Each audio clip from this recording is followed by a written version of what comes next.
Hey, we're continuing our series called The Comeback Kid. And this week we're diving into the topic of love.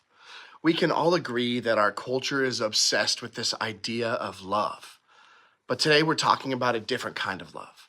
A love that we also sometimes struggle to describe ourselves or understand. When we are at church, we also talk about love a lot. So let's be real. We who call ourselves followers of Jesus don't always get it right, do we? This can make understanding Jesus really confusing for those around us, and even for ourselves. It can also make us wonder what it actually looks like to love others, or what Jesus is really all about. Last week, we talked about how Jesus' friend Lazarus had died, and Lazarus' sister, Martha, was so sad and devastated. That's when Jesus raised Lazarus from the dead and proved that we could have hope in him. Martha's family was celebrating. However, the religious leaders, they weren't so happy. They thought that if Jesus got too popular, the Roman government would have to take action. So they began to plot to kill Jesus.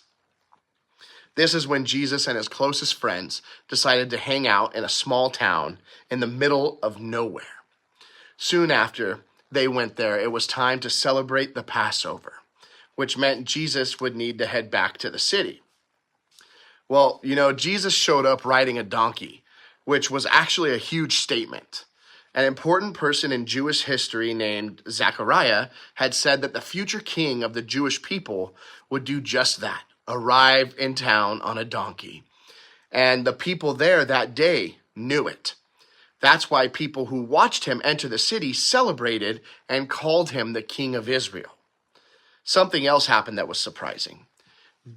Jesus was on a donkey, but he was on a baby donkey. Jesus is king, yes, but Jesus was making a point that he is a humble king.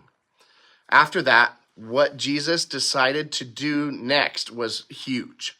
He chose to have dinner with his friends. They celebrated the Passover together, and he told them what matters most, and this is what it says in Scripture. So now I am giving you a new commandment. Love each other just as I have loved you. You should love each other. Your love for one another will prove to the world that you are my disciples. We're back to the same question. What does it mean to love? One phrase can help us understand. Jesus said, just as I have loved you. Earlier in this same chapter from John's story of Jesus, we read this. The evening meal was in progress, and the devil had already prompted Judas, the son of Simon, to betray Jesus. Jesus knew that the Father had put all things under his power, and that he had come from God and was returning to God.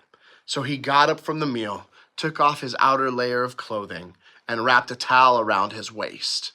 After that, he poured water into a basin and began to wash his disciples' feet, drying them with the towel that was wrapped around him. Jesus, the King, washed his disciples' feet. First, Jesus served someone who would betray him, Judas. It's written that Jesus had all the power, but he chose humility instead. And finally, this act of service wasn't the most glamorous experience, but Jesus chose to wash their feet. It was an act of service that Jesus used to show what love looks like. To love Jesus is to serve like Jesus. Let's say that we did the same thing, that we served others out of life. That's what Jesus did, and we can do the same. To love like Jesus is to serve like Jesus. So let's look at Jesus' example of loving through service. In fact, here's 3 ways that we can serve more like Jesus did. First, we can choose to serve our friends and our enemies. Another thing we can choose to do is to be humble. And another thing we can do is we can choose to serve even when it's not fun. If there's anything I want you to remember today, it's this. To love like Jesus means to serve like Jesus. Take care. Have a great week, guys. I'll see you next week.